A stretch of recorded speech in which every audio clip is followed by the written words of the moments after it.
It's been over 5 years since the last 2D Sonic game dropped, and with a bit of drought in Sonic game content since, until Sega randomly decided to announce this game to us as a nice surprise just a few months before it launched. I speak as someone who's played every classic styled game that wasn't on the Game Gear a few times over the years, besides never managing to finish Chaotix. But then again, who has? I have about 50 hours in both Mania and Generations each for reference.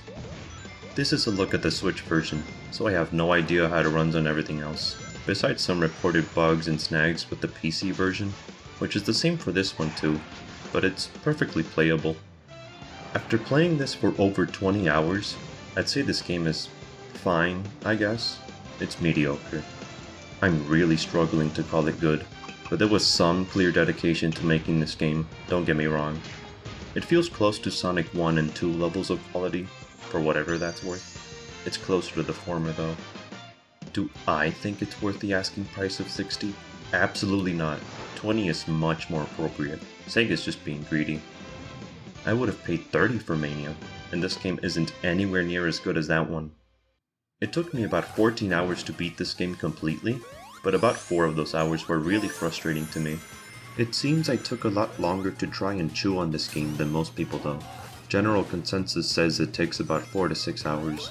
Also note the other $60 games recently released simply giving way more hours of meaningful playtime.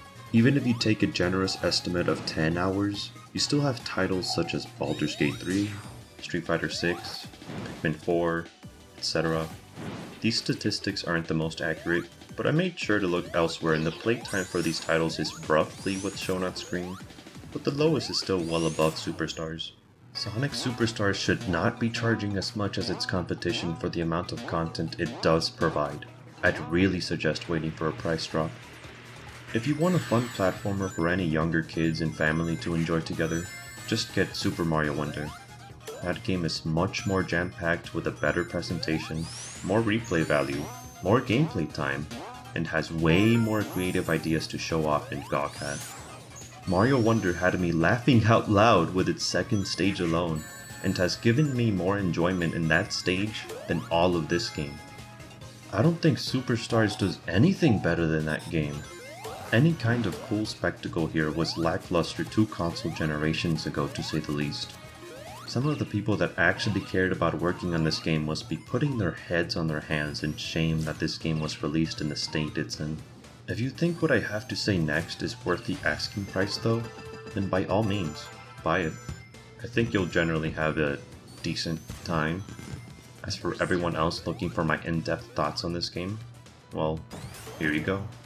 Why is the video so long? I talk a lot, now shut up. To properly begin, it seems this game has a manual. That's cool. I wonder what they put in it to tell people how this game works. Oh.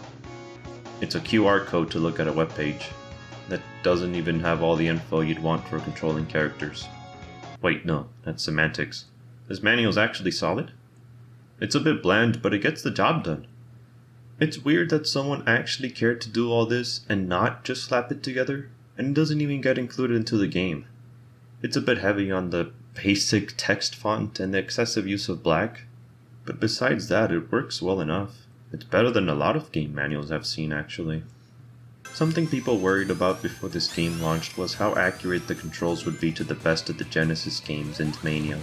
Christian Whitehead even replied to a tweet saying Mania's physics were translated into 3D, even if he didn't elaborate. It's one of the most important things in the game to get right, I feel. So what's the verdict? Well, good news. There's no major complaints from me. You can superform cancel, activating emerald powers is done the Mega Man 11 style of a wheel for easy access, and the X button is a logical place to activate them, etc. Speeding up, turning, going up ramps, and stopping yourself in the air when you jump forward are really close to Mania's physics, with a few more additions, but mostly with Tails. Tails in this game can now descend faster in the air by pressing down, which makes his flight a lot more fun to use for platforming. And now his speed carries better into his flight as opposed to him slowing down to a quick stop. I'm pretty glad it's not so sluggish anymore. Also, it's a small gripe, but there wasn't any remappable controls here. Like, yeah, it's a 2D Sonic game. They've literally been one-button games until Mania came around, but you have Emerald powers and cancelling now as extra options. But I guess programming controls you can change to your liking was too much of a monumental task for our zest. That was something we shouldn't have expected in a game released in 2023. It's still really hard to do after all. And frankly, I'm not even sure how they did it for Super Nintendo games in the 90s. On the same note though, this game does nothing at all to progress the series forward in terms of cool movement options like seen in the 3D titles and some recent fan games. Bringing over Mania's physics and having them be about 90% accurate was the bare minimum that should have been done to begin with. Have some things they didn't include in Superstars that could have helped progress the 2D Sonic formula much more. You can't make Tails rise quicker like you could do in Sonic 4 Episode 2. And you still need to press it a lot so you can get anywhere.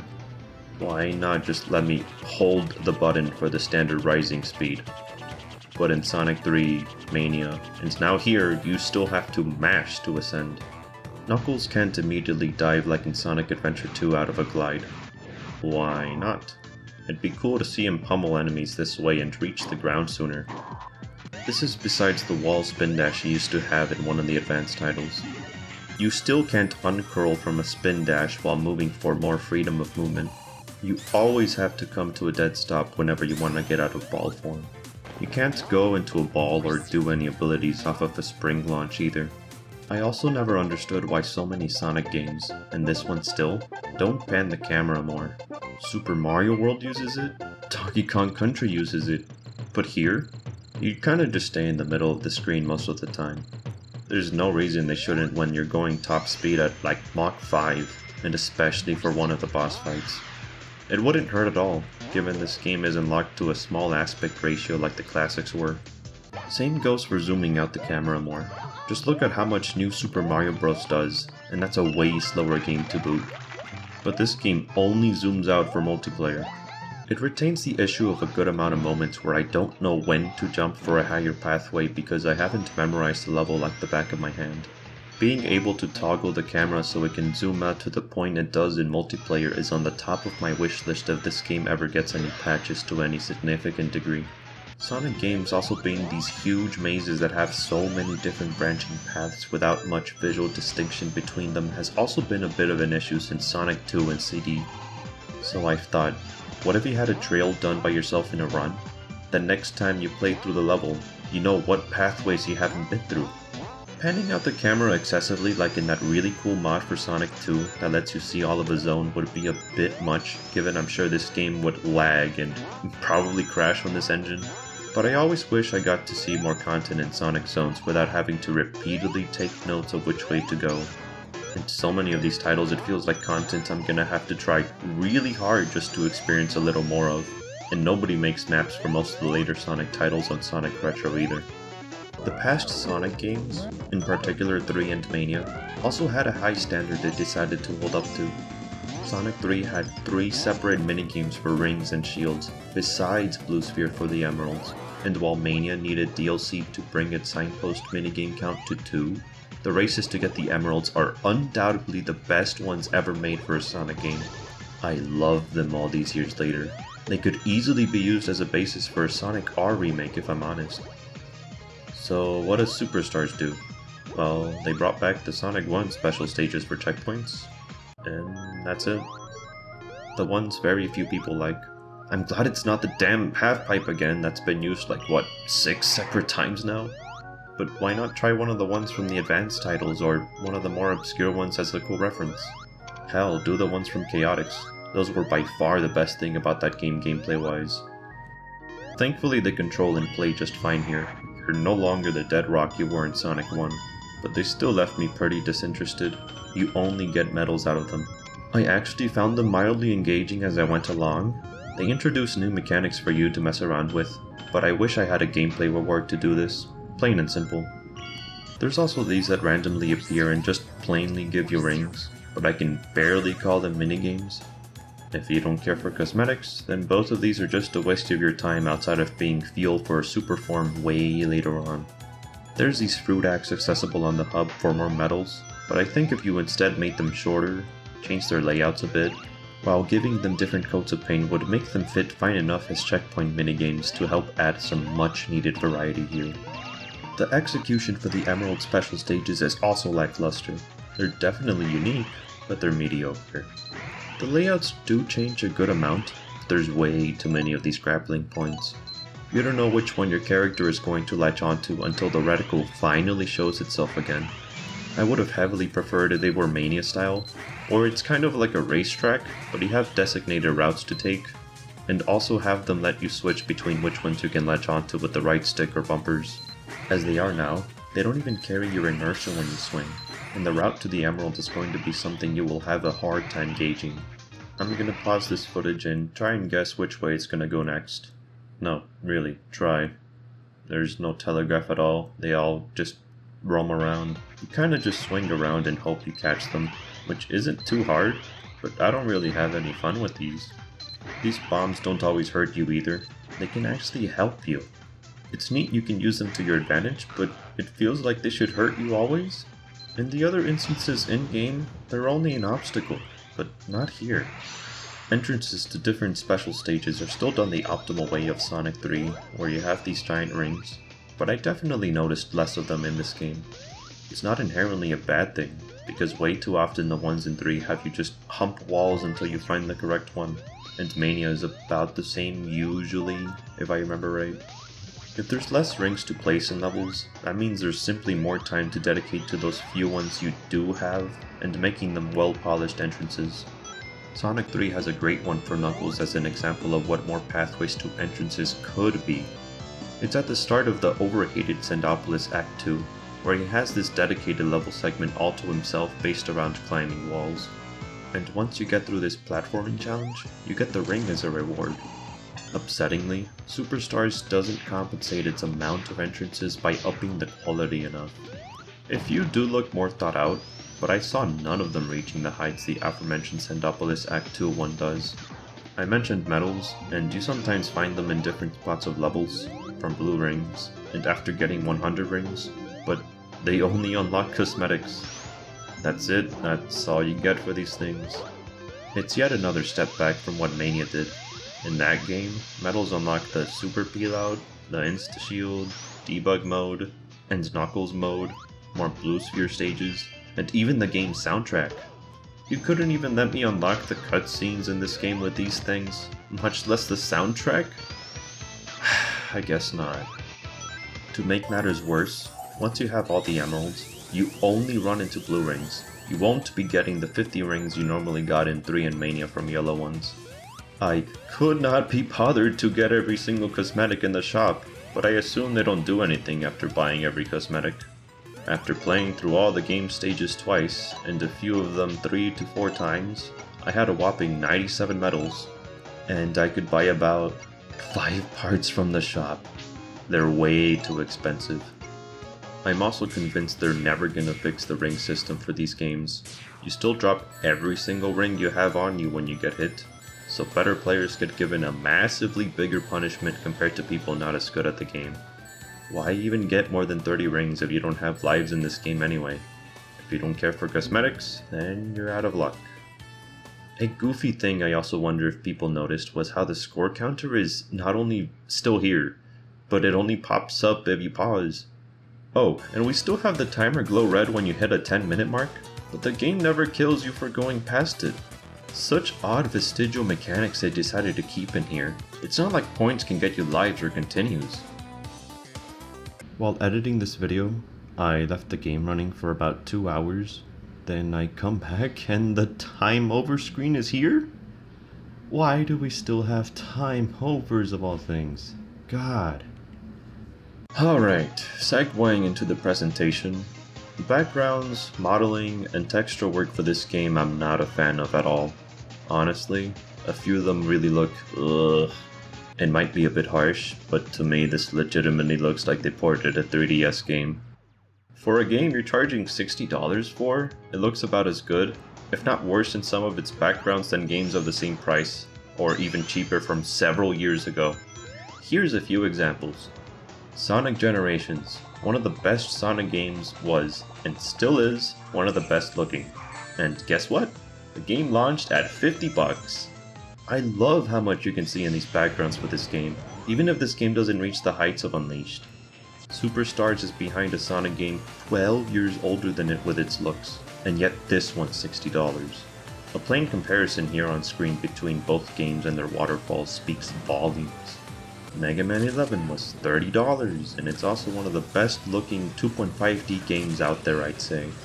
It has a solid presentation all throughout with clean and polished effects everywhere.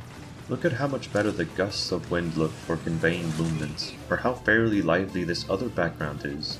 It's a bit heavy on the explosions sometimes, but I have little else to complain about it. Donkey Kong Tropical Freeze gets similar praise from me, which does a good enough job with its backgrounds and locations that it actually looks like a living, breathing world with cohesion and depth to its different places.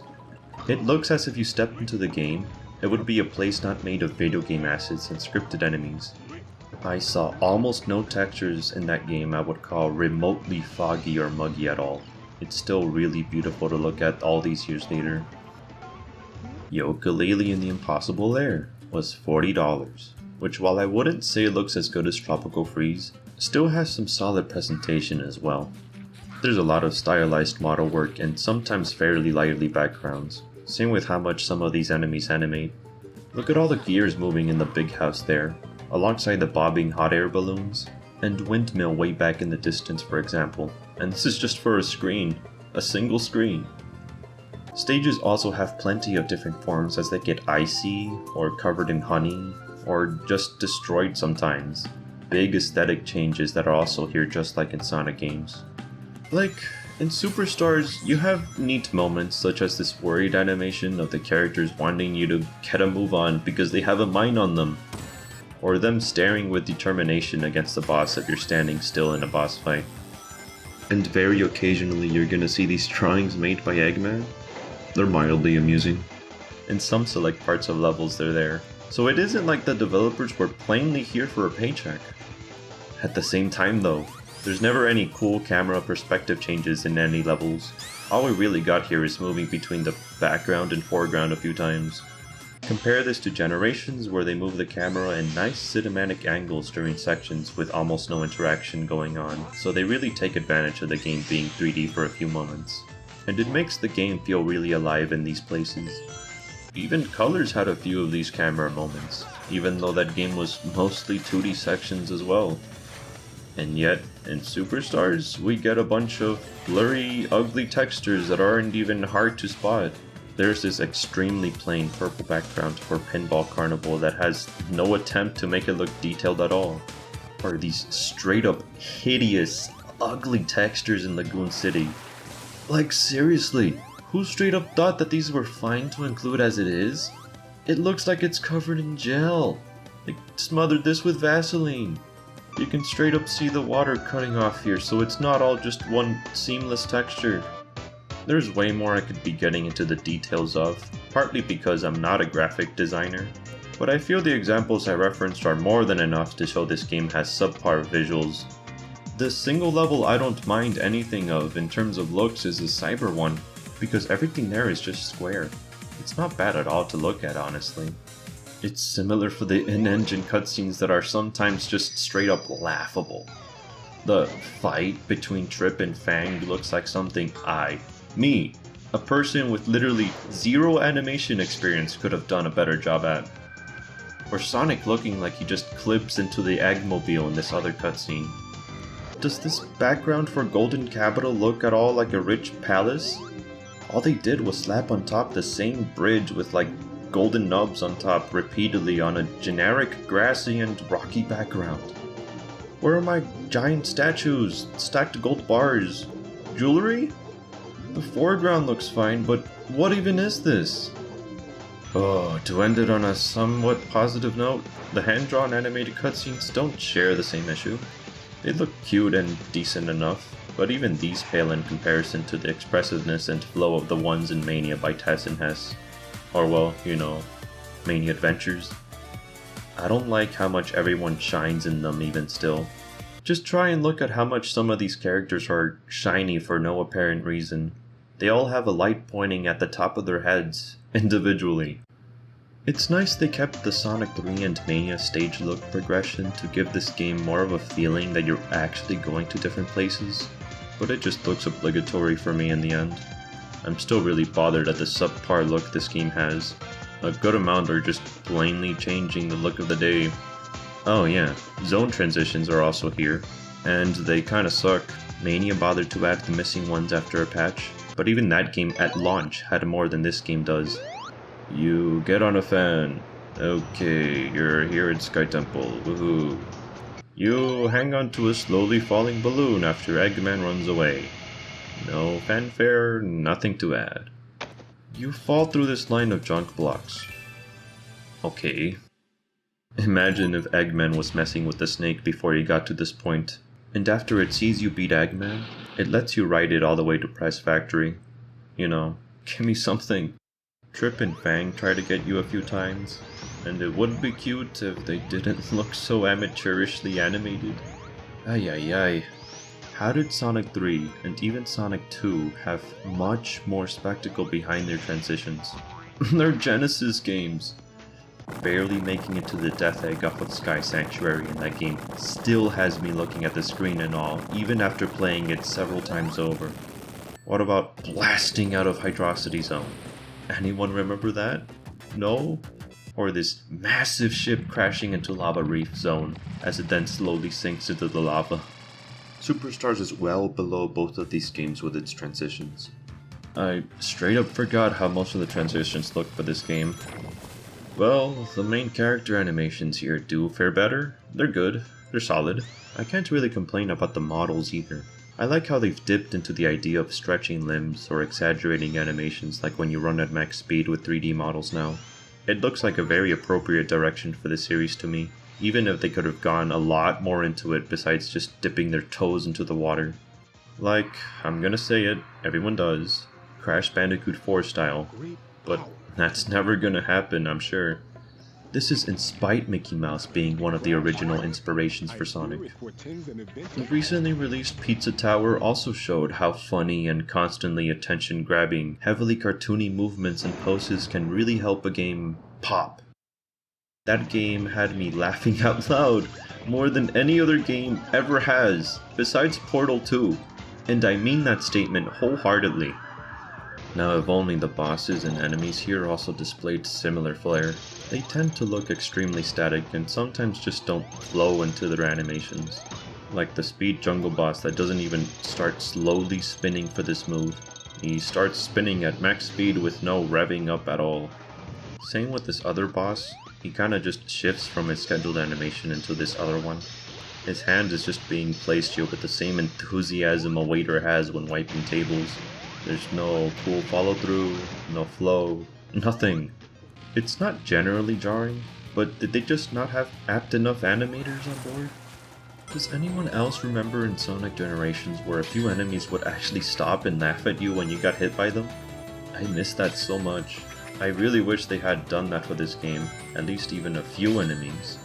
They instead generally have this cheap plastic toy look to them. Dull, lifeless, a dime a dozen robots. Like crappy filler you'd find in a kid's meal toy or a cheap claw machine. Like these critters here that I'm not even sure what they're supposed to be. Some very generic green bug, I don't know. They did the bare minimum to make them look like classic series robots. We have plain colors on top of some bolts, add these funny googly eyes and call it a day. Done, who cares, it's fine enough I guess. I think a really good comparison to make is to look both at this game and Generations' version of the crab meat enemy. The one in Generations is very lively and spited, well, it's a robot. And yet look at him dancing around with robust energy, and how he laughs and rolls on the ground when he hits you. But dude, you might be screaming at your monitor, foaming at your mouth. They're robots, so it makes sense they look so lifeless. I don't know of almost anyone who doesn't think the Badniks in Generations are leagues above these. Besides their edgy designs that aren't really classic styled. Even if they were meant to look cartoony in this game, they failed. If you disagree, I don't think I'd be one to convince you. But I think Yooka-Laylee is more than a solid example of how much more livelier enemies that are also fairly cartoony look. Look at this plain static cannon. They have this nice squatch and stretch to them when they shoot, and they even look at you whenever you move around. It's type of artistic expression this game could have had. Or, go the Sonic Lost World route. The big guys they have in this game are a bit much, but they're not boring to look at. They needed some more refining, but they're way better than the ones in this game. Better yet, I bring you to some of the best classic series robot renditions in 3D, done by the fellow neighborhood cool guy, Telekinestic Man. He took the really cool shiny car paint look the ones in Lost World have, but toned down the goofy eyes a lot, and focused a lot more on the original sprites and artwork as a basis to go off of, and they look wonderful. He's done a bit more of cool model work, alongside critical, analytical videos on different video games like this one. His stuff is in the description if you care to show him support in any way. And I'm not plugging this in because he asked me to, he just makes good quality stuff. We could have gotten Batnik designs like these, but it's currently nothing more than a daydream. Well, as to how the enemies are placed in levels, that's one of the hardest things you can strive to do well in a platformer, because, the main appeal of a Sonic game? Going fast has to be well accounted for when making a stage layout, and running into enemies and spikes you didn't see coming should not come as a surprise. I really didn't see many of these moments, besides the few ones that slipped through testing, and are something that anyone that's ever played a Sonic game should expect anyway. Likewise, it's hard to place the platforms in a way so that the game doesn't turn into a boring slog compared to the fast speeds you can achieve during the loop-de-loop sections and giant slopes. I think this game was somewhat heavy on the usage of thin strips of platforms. They deviated from the freedom Mania tended to present in its levels, but I don't mind it that much. Not that many games exist out of Sonic that are glowing examples of momentum-based 2D platformers. So reference material is kind of scarce compared to a solid Metroidvania or a standard Mega Man game that have been done a bunch. Automation in Sonic games is also another point of contention, due to the lack of interaction and ways to skip these spectacle sections if they're used too much. It's where the hold right to win phrase comes from after all. But I didn't think this game was anywhere near close to Forces, or even some of the other boost titles with it. It's far from what ruins this game's stages for me. Out of all things that could have gone wrong, it's the lack of originality. They didn't come up with nearly enough new things to see and do in levels here. Even though this game is a completely new Sonic game from the ground up. Stage length usually took me about 5 minutes or so if I was just looking to get to the end. I guess the levels felt a bit short to me at times, but I really didn't mind the length. They're usually not too long or too short. And with all of that out of the way, here's a few summaries of notes I took from each zone, in order, with their extra character acts being talked about at the end of this section. Starting with Bridge Island, and honestly, the first zone of the game might be the worst one. The main reason is just what little new there is here. It's so uninteresting and boring. You have these cool walls you run on occasionally that are elaborated on with enemies on them, and I guess if you want to count these waterfalls you can go up on, but that's about it. Just returning crab meats and choppers coming out of the water. I think this extremely basic purple orb enemy is new. Not like he's even exclusive to this zone anyway. The above average automation does no favors for this place either, and none of its enemies are used in clever setups. The starting zones in classic Sonic games are typically the best ones, even counting CD and Chaotix for as badly designed as those games are. But I guess this is the break from tradition. Yeah, you make the first level something people ease into, but Sonic 3 had 4 different types of moving platforms that all function differently from one another? Both acts here are just kinda nothing burgers with one cool idea to show off. Thankfully the game picks up at Speed Jungle. This is my favorite zone in the game if I'm honest. There's a lot to see here. There's nice implementation of the not grind rails, or sometimes you see these dragonfly enemies that have an item box on them, and they fly away if you don't catch it in time.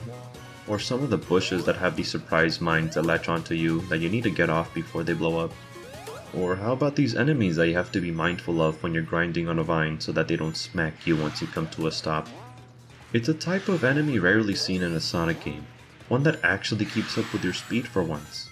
Not to mention the different types of swinging vines and poles that all activate almost instantly. Also, the darkness butterfly sections I legitimately didn't mind. I don't get the hate people avidly have for it. The circle around you looks really ugly, yeah, but it's a nice break from the typical running forward mindlessly a lot of Sonic levels have. It forces you to be careful for a bit without being too small of a bubble to work with. Hell, I tried spin dashing in a few different spots, but the level designers actively planned for it. Like here, both rabbits are on the platforms on top, so you won't be running into them. Or this other time there's a slope before the other rabbits ahead of you. It's not even like it's a gimmick for the entire stage. It takes up like less than a third of the stage length. This zone needed better gimmick usage because you have places like these 3 bushes in a row, but none of them have mines. The mines, harpoons, and dragonfly monitors are also used in Act 1 and exclusively Act 1 for some reason, but I still find Act 2 fun regardless. The next zone, Sky Temple, isn't as good as Speed Jungle, but it has its good moments, while having nothing really aggravating. I particularly like the snake blocks that you can extend by standing on them. Moments like these show how you can use them to get places and platform on top of them without it being completely mindless. This place needed more meat to its bones though. The snake blocks and wind that moves you around aren't enough to carry this act.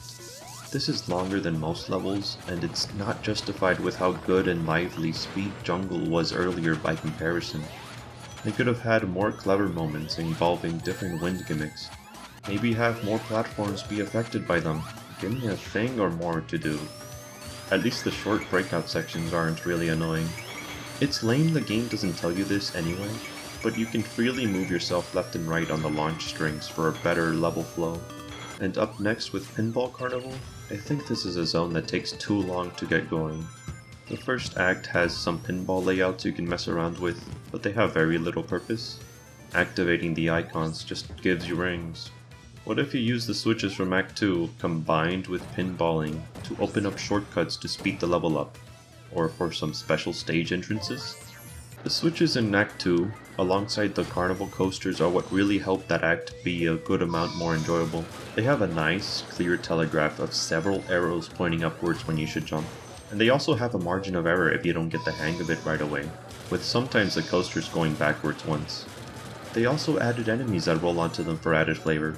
It's honestly just cool and unique. The level turning spooky and giving some enemies ghost sheets is neat visually, but the only other notable gimmick in the zone is the circles that spin you around and you launch from. I also thought the kangaroo guys were broken for the longest time, until I eventually realized they just harmlessly kick you if you touch them sideways. Go figure, they're not really in any good spots for that. Surprisingly, the first act of Lagoon City has almost no water sections in it. I counted about 3, and they're all pretty small. There's almost nothing too annoying, yet nothing too interesting. You'll see a good amount of water slides and water tubes moving you around, and these water sprayers that are basically just springs with a coat of paint, the water spouts you bounce off of, and another thing here or there. I guess for a bit of credit, it's not as boring as Bridge Island, and I didn't see any spots where the game directly tells you that you can use the water power to go up these waterfalls. It lets you figure it out by yourself. The amount of underwater platforming in Act 2 is definitely a good amount, but to me the new electrical enemies help keep it from being too boring after all. Also, does anyone know how to enter this way blocked by this octopus in Act 2? Just curious. Like with Sky Temple, I found Sand Sanctuary something I just shrug when I think about it. It feels less interesting as a level than Sky Temple because that one had more places of clever design, but I definitely prefer this one because the music isn't actively annoying. You have this giant snake you run on that's used once cleverly here, because the game has you think on what place to stand on so you can be pushed upwards. And occasionally it has a bouncy property to it. That's fine, I guess.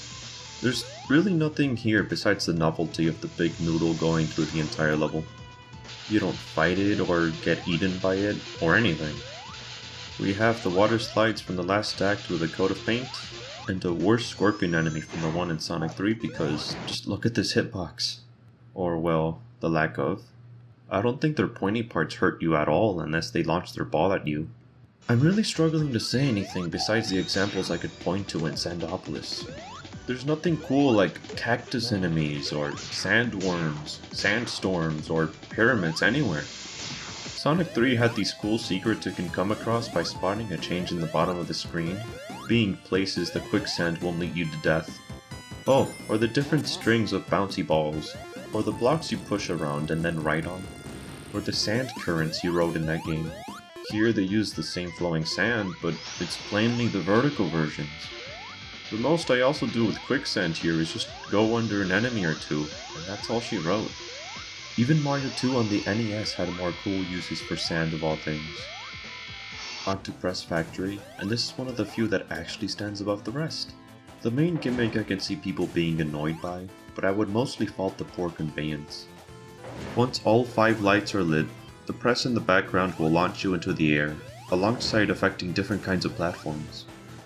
I think the lights on the giant press in the back are usually visible, and the ones placed around the stage are common enough as a supplemental telegraph, but it would also be better if they were green, and then turned red once all of them were lit, to better signal that the stage is about to shake.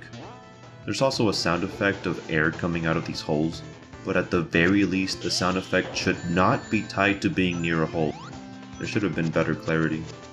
Still though, once I understood it, I actually like this mechanic here. It's a type of mechanic also rarely seen in Sonic stages, and they make sure to design around it too. You can use it to your advantage if you're a character who can't get vertical height whenever as Sonic or Knuckles. Or these parts of level design that you want to make sure you jump on time, so that you're not having to backtrack to where you were a second ago. I also like these orbs you launch into the center of, because they're quick and to the point, and they make sure to escalate the challenge as you go along the stage. Act 2 also has a big spin on the mechanic, where it's now a timer you need to constantly reset, and I'm also rather fond of it. I just wish the button you have to press was always lit. On the first run of this stage, I ended up passing one on accident because I wasn't paying enough attention thanks to how the buttons always start dim, but the stage timer isn't tied to when they light up. I also want to comment on the returning orbs that you spin around on, because I can see people being bothered by these as well.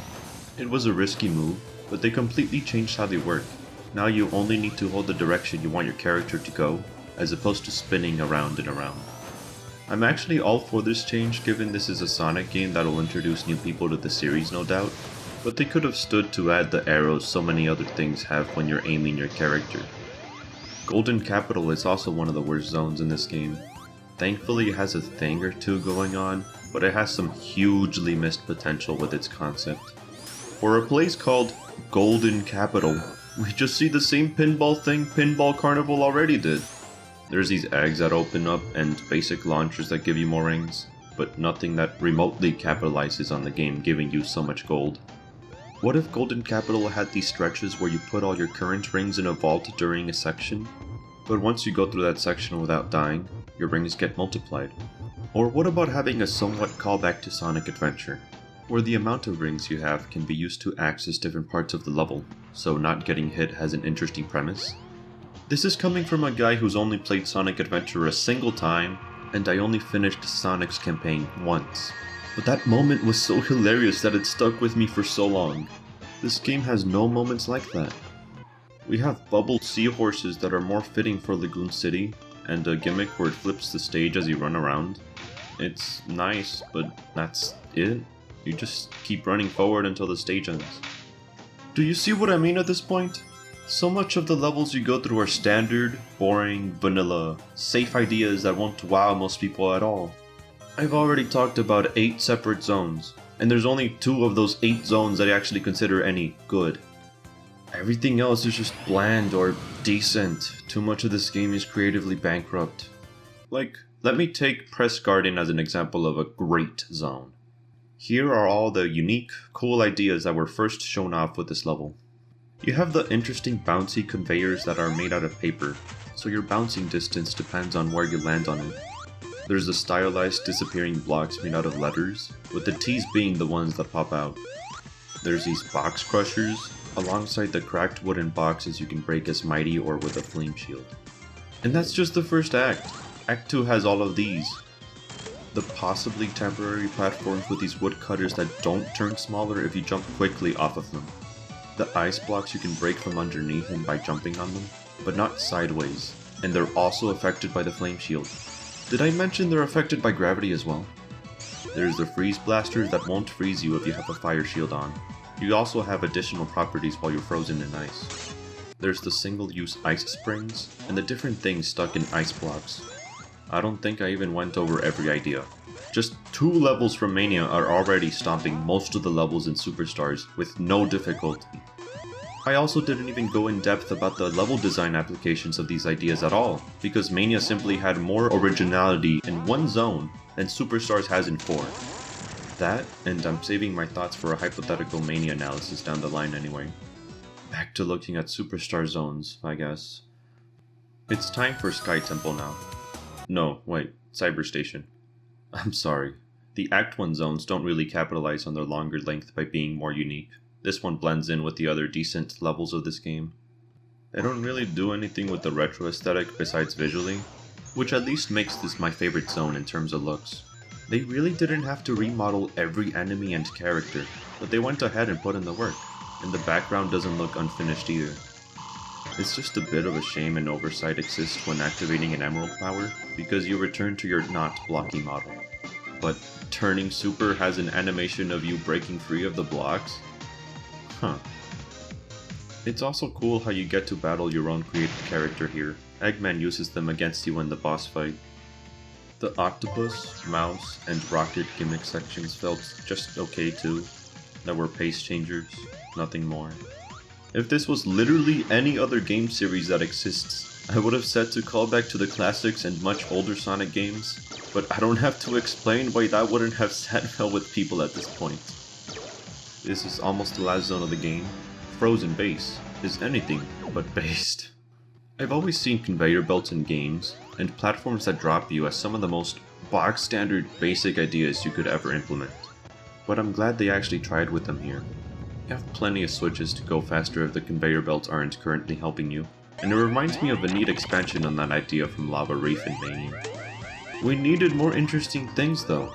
For as mediocre as Ice Cap was in Sonic 3, at least it had a really good aesthetic and more ideas to show off.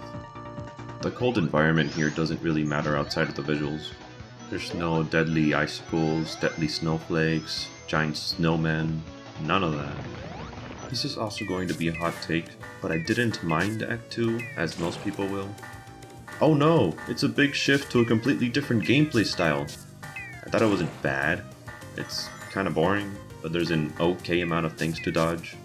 Hey, it has way more engagement than the tornado flying segments in Sonic 2, Mania, Unleashed, Sonic Adventure 1 too.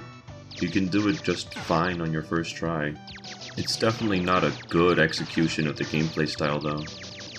As the somewhat obligatory space station zone, Egg Fortress is the last stop for the main campaign. This stage takes after the concept the great game Pizza Tower recently did of having you do the same stage backwards. It doesn't feel plainly cheap or lazy, or just a way to extend the playtime to me either. The level seems reasonably designed around it. A good amount of hazards actually work with it. There's these different pieces of debris that can be stood on for a higher pathway on the return trip, or the elevators where their fire hazards still matter, or these sections made harder with the disappearing stretches of blocks, or the other kinds of blocks in the fire rooms that are much more of a threat now, because they're disappearing behind you too. I got lost once on the return trip for a bit, and the timer running out actually doesn't do anything, unfortunately. But in terms of level design, it doesn't feel lazy here. The number of ideas isn't lacking either, and the anti-gravity rooms are a bit slow. I wish spinning by pressing jump while floating did something more than an inconsequential speed boost, but look at how much faster I can do it once I learn it. It's also fairly unique in its own right. Besides the main levels everyone can do, each of the starting characters gets a single act only they can go through. Most of the level design would have been hard to tweak besides just walls only Knuckles can break, because the fire dash and vine powers just let you gain so much instant vertical and horizontal distance in an instant. Like here, how do you make level design just for specific characters in this game, if you can also do stuff like this on a whim? I'm just breezing through all of this level part. Well, they actually came up with a cool solution, and the character-specific acts are all catered to their own respective characters. They clearly show they wanted to continue the tradition of unique character content, and it shows. Look at the Act for Tails for example. This level design with these moving platforms and enemies throwing projectiles at you while you're on them is great for someone who can fly on command. Same goes for all of these spike placements. It's something Tails has the easiest time going through, because you can slowly tweak your flight to land when you need to. Or how with Amy where you need to use the hammer spin and hammer pseudo drop dash to get rid of giant fruit in your way. Or using her extended reach to take out these enemies easier underwater. It's the same with Knuckles and Sonic. Golden Capital has all these tall walls you can climb up, and gliding sections made just for the red Echidna. Or these parts here with Fang chasing you. Best suited for Sonic's drop dash because the instant death lasers are right on your tail. The game somewhat shines the best with these 4 optional acts. Superstars generally has competent level design, with moments sprinkled throughout showing the developers not forgetting to use the camera shift when jumping to hide monitors behind things. Or the different quick platforming challenges for medals. Yeah, the reward is trash, but the challenges themselves are nice. One I especially like is the one for the act you carry Trip around on your back. There's a switch at the start of the stage you can't activate no matter how hard you jump. But you can carry Trip, and remember about the one at the start of the stage, and then go back and nab it. It's testing your memory about the level design. Good ideas and clever moments are undeniably present, and besides the cool boss fights, they're why I can't call this game a bad one. But it's simply nowhere near the amount Mania, Sonic 3, Sonic 2, and even Sonic 1 to some extent had to show off. This isn't even getting into how even Sonic 1 had a more original enemy pool. They honestly should have just stolen more from past games. Take enemies from the Game Gear and Advance titles for all I care. We've seen Crabmeats, the Bats, and Chompers a dozen times by now. The levels in this game are also displayed in an overworld hub, Generation style. Unlike that game, it's a lot more compact here. You won't be doing any platforming challenges for music notes. It feels underwhelming, especially compared to a potentially much better version we could have had on this concept. But these level portals have no space to breathe. There's also no cool progression like in Generations with the colorization of the hub, besides a few big critters standing around. You just unlock the next portal when you beat the respective stages. The thing that arguably irks me just as much as the missed potential is the mandatory transitions. Any fun you could be having here with character movement is hampered because you're not allowed to make simple 5-foot long gaps here. You can't use emerald powers or super forms here either. What a shame. With how it is, I was actually half expecting there to be no quick switching between acts, but thankfully they make sure to at least do that much. Barring maybe some of the Rush titles, most Sonic bosses, especially 90% of the classic ones, just plainly suck, are too easy, or are too boring, usually a mix of these things. Invincibility frames essentially didn't exist for so many of them so often, or they didn't have interesting things to dodge thanks to the ring system being so easily abusable. The room for failure was just non-existent. Take the beloved Sonic 3 for example. It has 30 boss fights, and I would only consider just 5 of them any good. I say this next part with no exaggeration. This title might have some of the best boss fights in a Sonic game. Emerald powers like clones can make it a bit too easy sometimes. I'm glad it's not a steamroller option for newbies unless it's multiplayer though. But besides that, they're almost universally interesting. The most common complaint I see from people about this game's bosses is the wait periods between attacks. There's going to be times where you face some of these bosses, and the bosses have different phases to them, and some of them drag on forever. Main bosses often outstay their welcome as they sometimes double or triple the completion time of a stage. The problem is that, for many of them, the opportunity to deal damage only comes after you spend a very long time dodging. Boss fights are also a mixed bag. They're either pretty standard fights or incredibly drawn out battles that can take upwards of 3 to 5 minutes to complete. The boss fights themselves suck. Probably the worst part of the game. I'd like them a lot more if they didn't stall so much. It's become such a repeated, universally agreed upon statement about the boss fights, and I can't say I agree for the most part. Let's take a forgotten, beautiful arcade classic as an example called In the Hunt. In this fight, you never have any waiting phases. The boss is always present, he won't disappear into the background or anything, and he doesn't have any invincibility frames. The attacks he does for this fight aren't interesting or engaging because he doesn't do anything that homes in on you, or does damage to anything directly in front of him. You just spam shoot and maybe press up and down a few times, and he just folds. There's so many factors to making a good boss fight in a game that the bosses and superstars do well. Like, you know, the variety of attack patterns, testing your knowledge of gimmicks, having good telegraphs, the variety in boss room layouts, having creative attacks, good pacing, among others. It feels like people are treating the bosses and superstars as failures just because the freedom to always change the pace of the fight isn't there, when there's so many other factors that also contribute to making a good boss fight. Just because this one factor isn't true, that makes these fights boring or bad?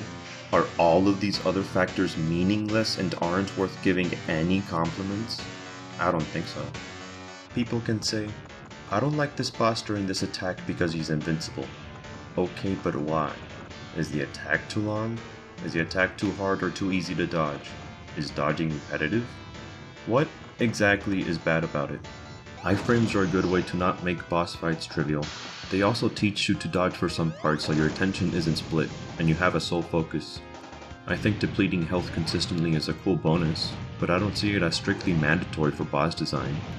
Even Sekiro speedruns of all things still ask you to parry some attacks for bosses. You're not always attacking in that game as an option, yet nobody complained about the downtime for bosses in that game.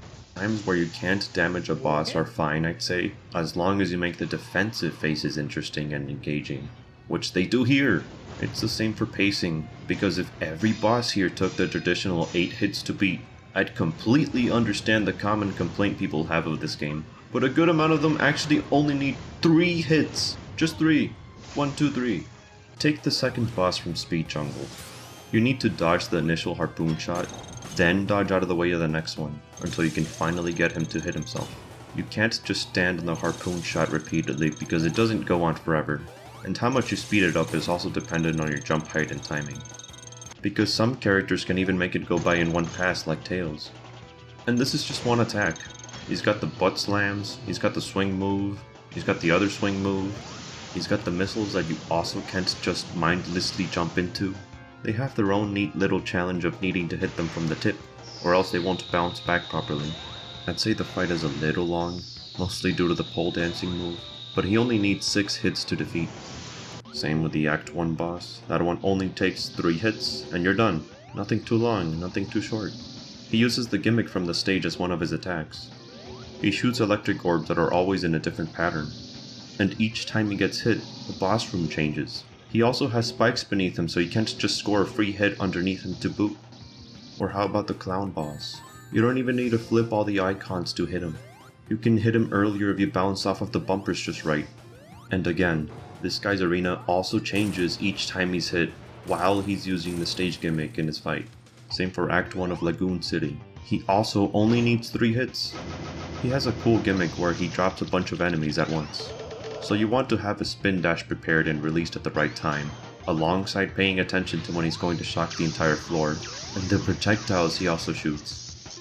Or the Act 1 boss for Golden Capital that takes all of your rings at the start of the fight for something I think literally no other Sonic boss has done before. You then beat them out of him, running around so you can find an opening to hit his top, while he moves around deploying bombs, or having a circle of orbs around him for added change, while using the mechanic from the stage in his fight. Oh yeah, how many hits does he take? 3! I genuinely don't know what people say when they don't like a lot of the bosses in this game. I think people are plainly not even appreciating the different stuff they do, or they're also used to abusing the rank mechanic, or upset they can't hit the boss every 3 seconds. You're very likely to have clone at your disposal to help you in the trickiest parts of a fight too, which refreshes on every death, so you're not alone in facing them single player. And you know, it's the first emerald power you get to boot. I don't think I have to mention all the classic Sonic fights where the bosses have a single attack and you just hammer away with little thought. They're not even one-trick ponies, because that would mean the single attack they have is worth any salt. Yeah, we have a few stinkers. The one with Fang is way too long of an obstacle course and needed a checkpoint, but I'm fond of a lot of these. I think most people would at least agree that it's cool nearly every single fight in this game has at least 3 separate attacks, compared to the overload of mediocre, boring, bad, single move bosses so many other Sonic games have.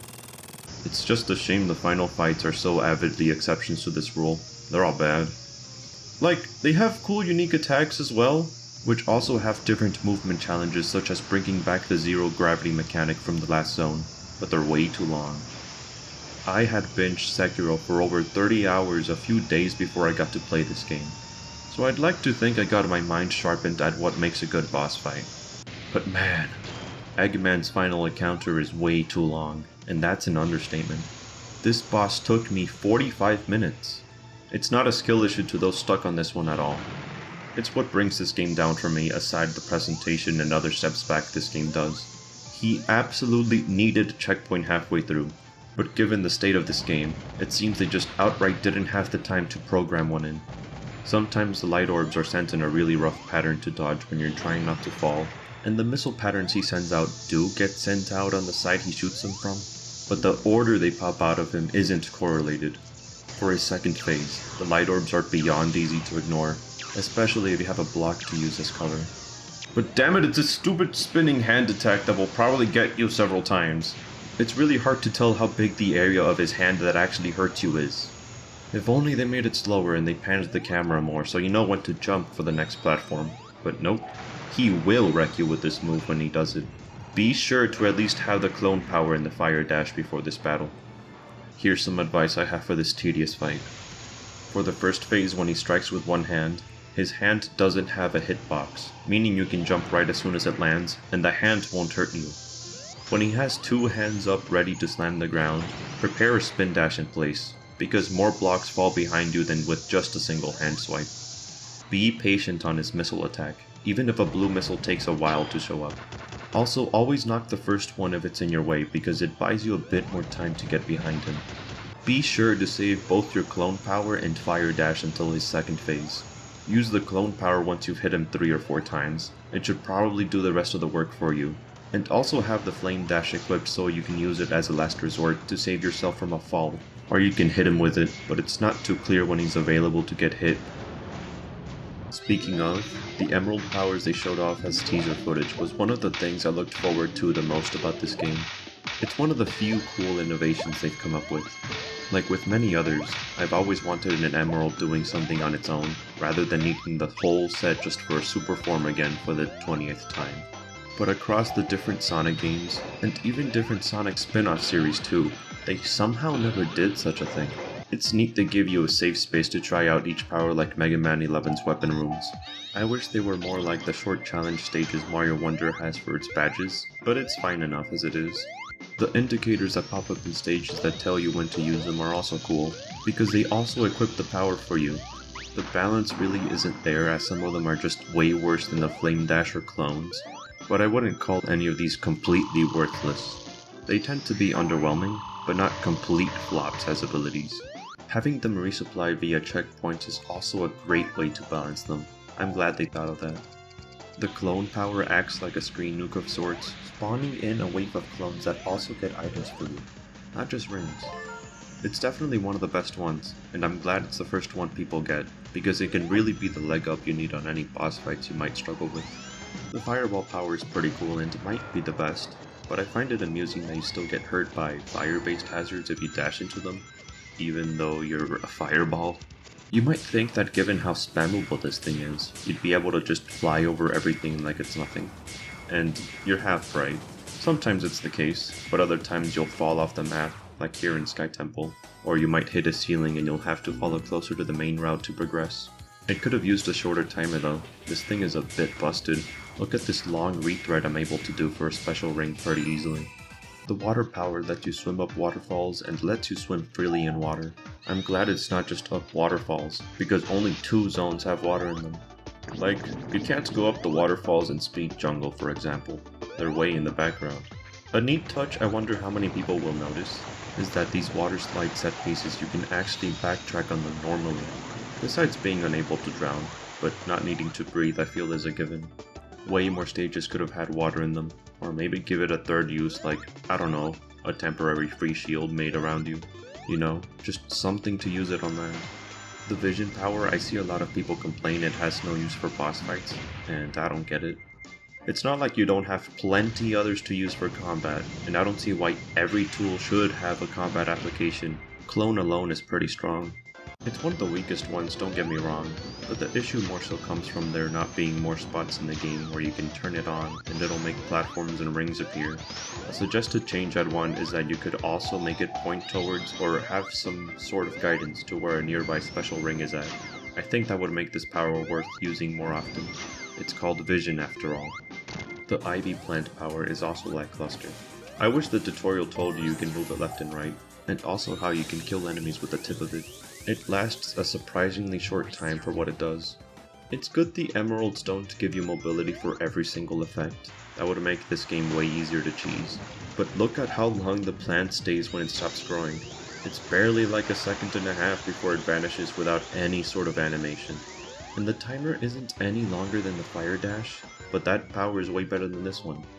I would have also loved to see this thing wilt when the timer runs out, or even be affected by different environments, like how overwatered plants look. The time slow power can be good in stages or when you're in a pinch in a boss fight, and it's somewhat fitting for how late you get it. It slows down everything, but that also includes platforms you ride on. So it really should have worked like Mega Man 11's speed gear, letting you slow down time on command as opposed to slowing down everything for a set time. It can make boss fights and level design drag on more because you're just standing, waiting for the power to finish, then finally getting to play again. The white emerald is a neat idea, but I don't think it does much in the end. It feels like these abilities could have been given passively once you get the emerald, because even though it's the last power you unlock in the game, it's way weaker than the fire dash in the clones. For most characters, it's just a small projectile you can throw on command, and the timer being so short for it doesn't make me think to use it too much. The punch Knuckles does at least has a neat property of being able to delete spikes. Izuka said in an interview they apparently had more ideas for emerald powers, but given there were only 7 they had to cut some out. Makes me wonder if some of them could have been included as, I don't know, super form additions, or, let me unlock them with medals, or do the super emeralds again, but they were a one-time thing. Fat chance doing it with them. Sega hates those things with a passion. Supersonic returns, as does every single character's super form. If you can manage to do the special stages fine enough with not too many retries, I'd say it's worth the effort. The game shows its unfinished self with how you can cancel your super form, thank goodness, but not any other emerald powers. It's with the same mapping too, so again, why? You can't use emerald powers when you're super though, or stack multiple effects at once. In terms of difficulty, you shouldn't need to stack any of them for any bosses or levels I think, but it would have been a cool debug-like tool, like again the post-game upgrades of Mega Man 11, but oh well. Maybe in the next 2D Sonic game another 5 years from now, right? Let's be excited that the next one's gonna be better! As a selling point for this game, we also finally have 4-player co-op for a classic Sonic game, although multiplayer in a Sonic game was done as early as Sonic 2, so I don't know what people are on about with saying couch co-op is new for this one. You can play with up to 4 people. Oh. We're off to a good start. From the little I played, it's something that was slapped onto this game with minimal optimization for even 2 people at once. Things that really hamper the experience are how only 1 player at a time can use an emerald power, so have fun not being able to share water powers for any water routes you'd want to take, or letting everyone fly around in the air with the flame dash. And when you use a power, it gets disabled for everyone too, unless you reach a checkpoint. Probably the worst thing is that you just never know who the main player is, so even playing with my brother for a few stages, we kept despawning each other over and over and over again. That's probably the most fun you're gonna have with this game's main multiplayer, because even when you're on the same screen, things like the enemies that chase you on rails in Speed Jungle are far from fit for 2 people at once. It would have been nice to also let everyone play as the same character, but again, as you can see by the footage of me drowning outside of water, that wasn't going to happen. Furthermore, only player 1 can play the practice stages in the hub menu, so have fun passing the controller around for those as well. It's nice you take turns swinging for emeralds instead of just putting your controller down and waiting for someone to finish. I don't know, there's a band-aid solution on the broken leg that is this game's multiplayer of letting you teleport to your friends with the A button when you go off screen, which is a logical inclusion, But all in all, multiplayer will be total chaos that you'll really only take part in for the novelty of hopefully despawning everyone else playing. Because despawning other people also takes away the current power-up. The character you unlock once you finish the main game is the one who turns on Fang, and was everywhere in trailers and teasers for this title. It turns out that there's some kind of lizard. I was surprised at the super form, because the regular form left me wondering what she even was. A badger of some sort? She has an interesting choice of colors, but she really needed a snout or something. She's apparently a sun gazer lizard? I just look at her and think of a zigzagoon, but with a few spikes slapped on top. It's at least cute how she gets added to the title screen once you beat Eggman once. In terms of how she functions, she's actually right at home with the cast, like with how Amy was first introduced in Origins. She can double jump and cling to walls, but she can climb walls way faster than Knuckles could ever hope to, including sticking to ceilings as well.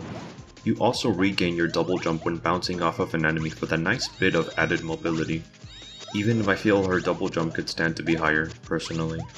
I also find it annoying when you get forcefully detached from any walls when they go at a 90-degree angle, alongside not being able to start spike form on the ground, and then sticking to walls like Metroid's Spider Ball. As for the new campaign itself, this is basically the spiritual successor to the Knuckles campaign from Sonic 3. Given Sonic Mania had very little character-exclusive content, besides that one Mirage Saloon act made just for Knuckles. Trip here has level design catered just to her abilities, alongside every single layout changing a good amount. And every boss is made harder in some way too. Even cooler is how the optional acts of Sonic, Amy, Tails, and Knuckles are turned into the Act 2 of the respective zones. And those are also changed so they're made just for Trip.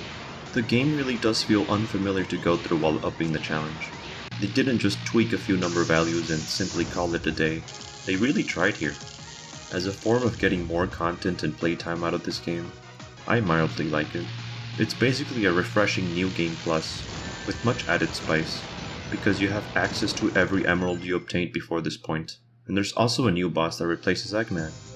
Egg robos from Sonic 3 also show up occasionally to mess with you, moving around in different ways in the background, or being sure to aim their guns at you, so they don't really feel like most of the standard enemies here either. Okay, so what's wrong with it? It's Trip's story, right? It says Trip's story? Yeah, only Trip is allowed to play this new set of completely revamped stages. Nobody else can be selected when playing them. I'm not even gonna elaborate as to how stupid, idiotic, and mind-boggling this limitation is. They should have just made the levels plainly harder and not cut everyone else out of doing them. I heavily prefer playing as Sonic because I find the drop dash just so fun, but I'm SOL here. I also generally found the level design to be much more questionable this time around. There's this one gap in Golden Capital that was really hard to go through, for example, without using the time slow. The same time slow that seems necessary for progression outright. There's these gates you can't go through unless you use the power they ask for. Another mind-melting change to say the least. I also saw way more cheaper moments of difficulty where you just run into things. Makes me even more glad this game finally got rid of lives.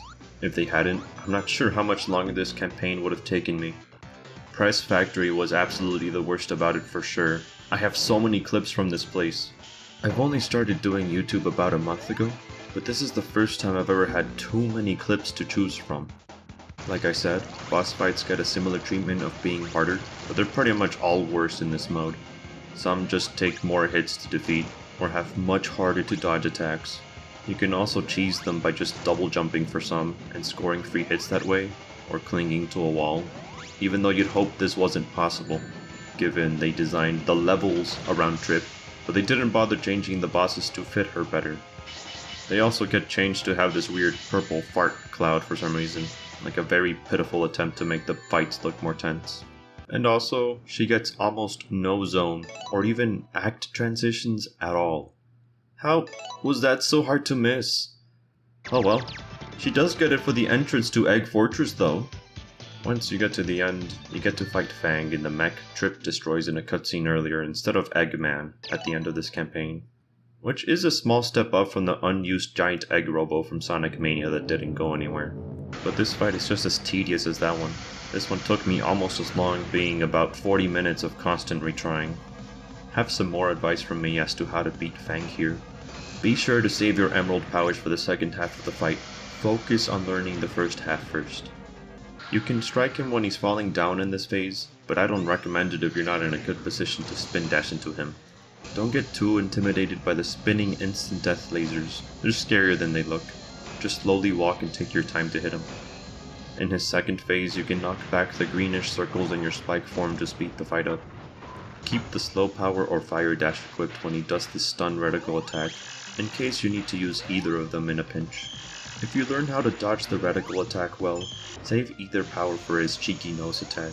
Stay in the middle of the screen before moving left or right. You should be able to learn this fight with enough patience before you go in for the finishing blow. So after you beat Fang, you escape in a cutscene they didn't have time to redraw, and just cut abruptly. Before there's a bad dragon problem we have to take care of. A cutscene very slightly alerts to this earlier, but it's so hard to miss with this hand-drawn picture here. The setup for it is practically missing. The egg in the hub menu hatches, and now we have the obligatory supersonic final boss. Wait, let me get rid of the shop notification first. Okay, I'm ready now. He's probably the hardest to beat, but only because it's so boring. Yes, he has cool attacks, and yes, they're also used poorly. How could you tell? They're sort of not even used at all. I got hit by all of his attacks, and none of them took rings away from me. The only one you need to truly worry about are the voids in this 2D section, because they do kill you if you get sucked in. I see great potential in this fight, just like with the Egg Robo and Fang's mech. Like this one attack where you have to delete the lines before they explode into 1,000 little projectiles. If you ever see one of your friends show up, you go to them immediately. Do not ignore the ring trails, even if it costs a 5-ring dash. The times your friends spawn is random, so they could be the reason you win or fail. I really don't have much advice here either. Just don't ignore your friends, and wait to hit him in the 2D section by face planting against his belly. Then just wait around, mindlessly fly left or right to keep your ring counter up. The second phase you can speed up outside of the 2D section by letting his hands hit you near the end of the reach like here. Also be near the meteor reticle when they come. Keep trying and you should be able to do it eventually. But if it's too frustrating, reading the last story doesn't get you anything. It's just if you want to truly finish the game. The dragon gets sucked back into the egg and everyone is happy at the end. No playable Fang here, folks. Wrap it up, go home. Thanks to Forces showing Sega something people are willing to buy a bad game over, they brought back the customizable character in some manner. It makes financial sense, and I definitely think the model work for the different parts you get is better done and cleaner, and there's a fair amount of variety from what I managed to see. Emphasis on managed to see, because I didn't unlock much even after finishing both campaigns. It seems unlocking parts might be connected to how many medals you get. I mentioned it like an hour ago, that the shop is pretty expensive, right? Well, to sour this feature, multiple saves do not contribute to the same medal count. Each save file needs to get their own medals for their own cosmetics. Playing the offline battle mode also doesn't give you any medals to spend in the shop, so I hope you like finding a good grind spot somewhere. Maybe try the first blue ring in Bridge Island Act 1, who knows. Contrary to what some people think, no, you don't need to rebuy a color every time you use it. It's bugged, just like with editing a part on your robot, because your spray cans refill if you exit the menu and go back in again. It's a pain to color more than one part at a time as a result, but it would straight up be irredeemable as an inclusion if the colors were one-time uses. It's neat Eggman uses your created robot against you in the cyber level as a boss, but that's kind of it. I have little else to say that's not negative. Because, before I forget, each time you unlock something in the shop, the game stops you on your tracks to let you know. Why oh why is this a thing? Oh, right. It's so damn annoying. I just want to play the game. Well, after all that nonsense, I'm giving the battle mode a quick look. Somehow Sonic 3 was the only classic Sonic game with a dedicated battle mode of sorts that also had unique layouts. Until this one.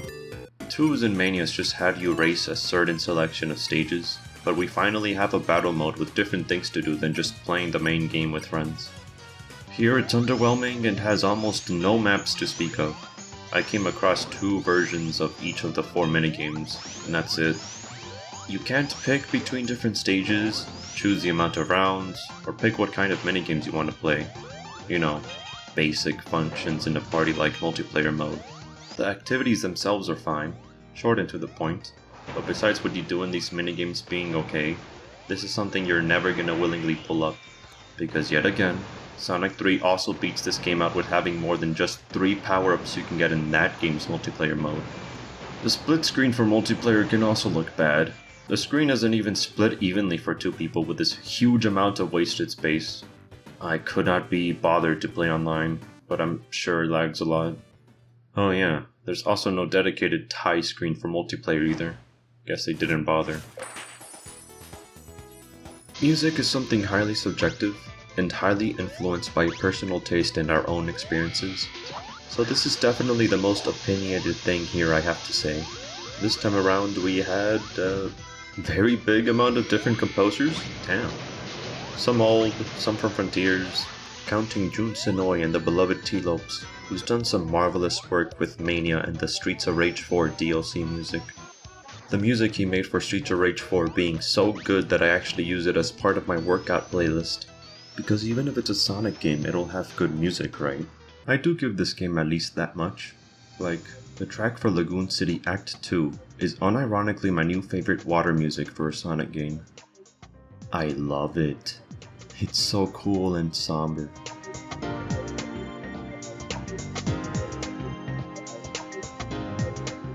T. Lopes has grown and expanded so much as a composer, and I hope he never stops making music.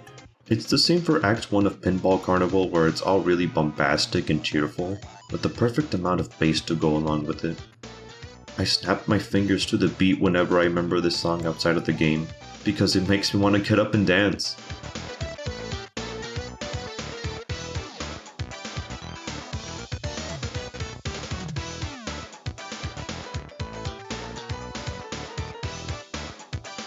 But some tracks are also this monotonous, skull-pounding Genesis drumstick twack they love to use. Just ka ka ka ka ka. You remember the good old days? Here you go. Ka ka ka ka ka. Sky Temple, Press Factory, the Hub menu, and the main menu are some of the places I want to spend less time in them as a result. I'm serious. There's such a big mismatch between music styles in this game. It's so weird because the only other Sonic game where I felt there was God tier and unwashed underwear tier music both in the same title was Sonic Spinball. Here we have Sand Sanctuary, made by the God on Earth T. Lopes.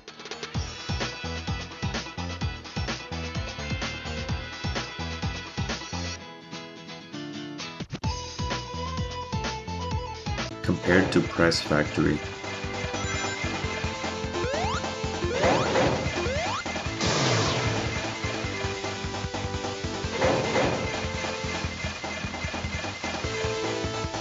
Or Egg Fortress?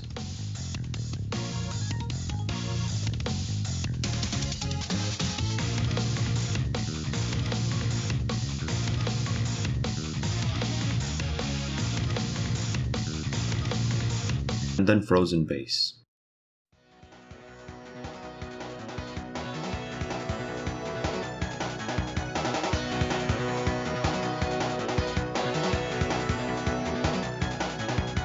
While I was editing this video, the Hub mini music got so irritating to the point I just went to a random tutorial, because there the music isn't a 5-second loop of drum strikes. Jun Senoi, please stop using this Genesis sample. Me and many others genuinely hate how you use it. Each emerald also has a cool attention to detail, because they each have their own music theme. And okay, that's really sweet. You can't turn off the music for the super form though if you ever want to listen to the tracks that don't sound like a half-broken Genesis cartridge, unfortunately. Meanwhile, some of the sound effects here are just from past games straight up. The sounds for opening capsules, ending special stages, and ending levels. They just straight up copied and pasted those from Colors in Mania. Like, fuck. Oh, I'm keeping that one in. Did they not care at all to make a measly 5-second jingle? Mania's is already a remix, but in that game it wasn't a straight up copy and paste job. There's other moments like when jumping on water here, there's no sound for it. The vines and speed jungle sound like someone is about to spit. Or how some other effects like the dinking of your shots in this boss fight sounding really cheap. It sounds like someone repeatedly flicking a metal pipe, and it might get irritating as this boss will deflect a good amount of your shots. The hit sounds aren't any better. Just listen to this. There's also how the speed shoe sound goes way too fast. It feels so unnatural, especially with the pre-established norm we have for it. Also, this game shares a bug with Sonic Mania that in Act 2 of Press Garden, the music would completely stop playing there, and it's somehow here too. What is it with this game and having issues with sound of all things? Activating an emerald power or dying fixes it, but why does it happen at all? I genuinely have no idea. Here it's happened to me way more than Mania's one instance too, so it's not a specific one-time occurrence anymore. Turns out that the soundtrack and some of the sounds for this game were clearly rushed, given the game's files. Just look at all the music versions the emerald powers have, with only one being used in the game as a final version. And we straight up have Sonic 4 Episode 2 music here? Why? Sonic Superstars is the result of a shoddy attempt to retain the magic and promise Sonic Mania displayed vibrantly. This game is the remains of a coming together of passionate fans of the series who managed to make one of the best pieces of Sonic media in all the decades it's been around. What we have here are the table scraps of a feast once unanimously celebrated, failing to produce the same jovial hurrahs of a return to form for the series. I'm at a point where I can't get anything out of Sonic anymore. I replayed Mania and Generations to death, and while both of those are some of the very best of the Sonic series, and even two of my favorite games, they're also mostly compilations of the best moments we've had over the years. You could have given it to Evening Star and the boys, given them complete freedom, and we could have had a masterpiece. But hey, it was cheaper to hire Arzest. Evening Star is under the special thanks of the credits, and it leaves me wondering how much of this game was held up by the creativity and brainstorming the developers did for the scrapped Mania sequel before they realized Sega was such a pain to be working under going forward. I hope you enjoy seeing the credits, by the way. In-game they're over 9 minutes long, but the video is basically over.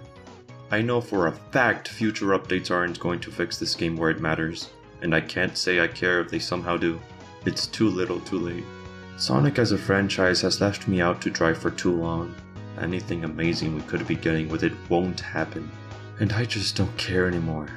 This game is still gonna look like it's a handheld title from 2015.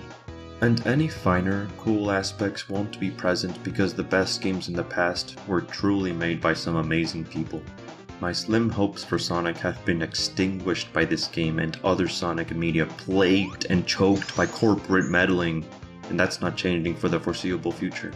This is another series that's lost its soul long ago. In my opinion, just get Mario Wonder. I'll say it again, I had more fun in that game's second stage than all of this game. And I almost delayed this video just to binge it, because I wanted to wash the taste out of my mouth with an actually good platformer. If you plan to leave any comments in the hopes of me reading and responding to them, I absolutely will. Prior to publishing this, I only had 3 comments in all of my channel, so I'm curious what you guys have to say, regardless of nature. And if you're subscribing in the hopes of more Sonic content, don't! This isn't a Sonic channel. I repeat, I'm not a Sonic channel. I think I'd rather commit toaster in bath or dunk my head in a deep fryer if I end up talking about this blue rat until I'm 30. My Ko-Fi is in the description if you care. This video was exhausting to make. I have 4 older videos similar in execution to this one, just that none of them are feature film length. The first 2 also have shoddy audio when I was still figuring things out. Also, sorry for any audio issues in this one. I can only comfortably record for a short time each day, on top of already using noise reduction, a compressor, and a pop filter to make the best of a bad situation. I have videos in mind about Sonic Generations, Sonic 3, Colors DS, Unleashed, and maybe Sonic CD down the line, but that's about it for Sonic. I'll cover more popular games like Mario, Mega Man, Castlevania, Metal Slug, and other beloved classics in the future as well, with a Mario Land 1 and 2 video being my current project. but in the meantime, I need a break. I'm gonna go lay down. Cheers.